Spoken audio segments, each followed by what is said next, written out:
Welcome to North Tees and Hartlepool Voices, telling the stories of our people and community in our trust. Hello, you're listening to NTH Voices. With me in the studio, I have Rebecca Denton-Smith. Hello, Rebecca. Hi. What is measles? Measles is a contagious infection. It's a viral infection and it spreads really easily. And why is it so serious? Measles has been around for a long time, but currently it's quite serious because it can affect people, especially those under the age of 5 and adults over the age of 20, or any at-risk groups that might have a low immune system. It can have some longer-term effects, but most people do get over measles quite quickly. However, some of the longer-term effects include things like pneumonia and meningitis, so it's really important that we minimise the spread of this infection. And cases are rising across the UK. Are we seeing a rise here? Thankfully not at the moment, but they are rising across the UK, and the main reason for that is because people haven't had their immunisations. So really it's just a plea to make sure that people have had their children and themselves vaccinated, and that we'd like to keep that under control for our region just to stop any unnecessary pressures on our services.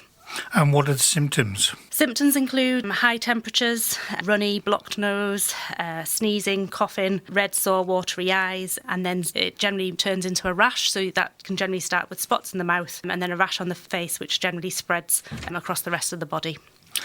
And how can parents protect their children against measles?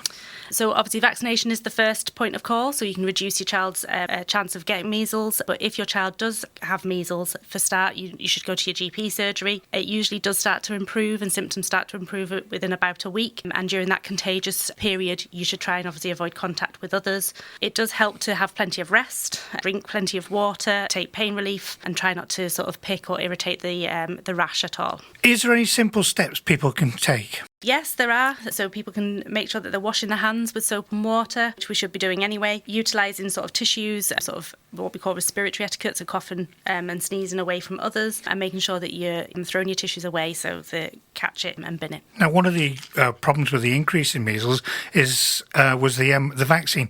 Is the MMR vaccine safe? Yeah, the MMR vaccine is absolutely safe. I know there was some concerns around this years ago, but it is proven to be very effective and safe for people to have. Where can people find out more information and advice? So you can find the advice on the NHS website, where they'll be quite easy to follow advice just by Googling NHS measles. Thank you, Rebecca. Thank you for joining us. Till next time, you've been listening to NTH Voices.